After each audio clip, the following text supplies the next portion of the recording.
Drama review ചാനലിൽ എല്ലാവർക്കും സ്വാഗതം. രണ്ടുപേരും കൂടെ ഹോസ്പിറ്റലിൽ വിസിറ്റ് വന്ന സമയത്ത് ഇവന് പെട്ടെന്ന് പാനിക് അറ്റാക്ക് പോലെ വരാണ്. ഇവൻ വളരെയധികം ട്രോമയും മെൻ്റൽ ഡിപ്രഷനും അതുപോലെ തന്നെ പാനിക് അറ്റാക്കും ഒക്കെ ഫേസ് ചെയ്യുന്ന ഒരാളാണ്. ഇവൻ മിലിറ്ററിയിൽ വർക്ക് ചെയ്തുകൊണ്ടിരിക്കുന്ന സമയത്ത് ഇവൻ്റെ മുമ്പിൽ വെച്ചാണ് ഇവൾക്കൊരു ആക്സിഡൻറ്റ് സംഭവിക്കുന്നത്. ആ ആക്സിഡൻറ്റ് ഇവനെ വല്ലാത്ത രീതിയിൽ ബാധിച്ചിട്ടുണ്ടായിരുന്നു.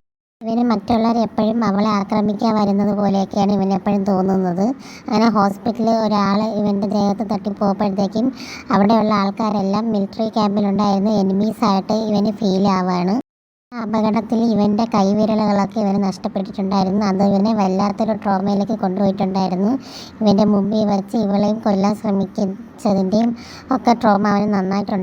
അങ്ങനെ ഹോസ്പിറ്റലിൽ വെച്ച് ഒരു കൂട്ടം ആൾക്കാരെ കാണപ്പോഴത്തേക്കും ഇവന് പെട്ടെന്ന് ആ മിലിറ്ററി ക്യാമ്പിൽ ഇവർ അറ്റാക്ക് ചെയ്യാൻ വന്ന എനിമീസായിട്ട് തോന്നി. ഇവ വല്ലാതെ പേടിക്കുകയും അവിടെയുള്ളവരെയൊക്കെ അവ ആക്രമിക്കാൻ ശ്രമിക്കുകയും ചെയ്യുന്നുണ്ടായിരുന്നു. അവനെ നല്ല രീതിയിൽ കൺട്രോളാക്കാനും സമാധാനപ്പെടുത്താനും ശ്രമിക്കുന്നുണ്ട്. പക്ഷെ അവ അലറി പറയുന്നുണ്ട്. ഇവളടുത്തുനിന്ന് മാറിപ്പോവാൻ വേണ്ടിയിട്ട് എല്ലാവരുടെ അടുത്തും മുമ്പിൽ ഷൗട്ട് ചെയ്ത് പറയാണ്.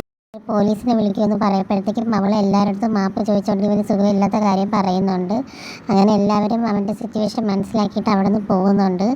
ഇവർ കഴിഞ്ഞതിന് ശേഷമാണ് ഇവനൊന്ന് ഓക്കെ ആവുന്നത്. അതുവരെ ആരെയും ഇവരെ അടുത്തോട്ട് വരാനായിട്ട് സമ്മതിക്കുന്നുണ്ടായിരുന്നില്ല. അവരെല്ലാം അവളെ ആക്രമിക്കാൻ വരുന്നത് പോലെയാണ് ഇവന് തോന്നുന്നത്. അടുത്തൊരു വീഡിയോ ആയിട്ട് വീണ്ടും വരുന്നതായിരിക്കും. Thank you.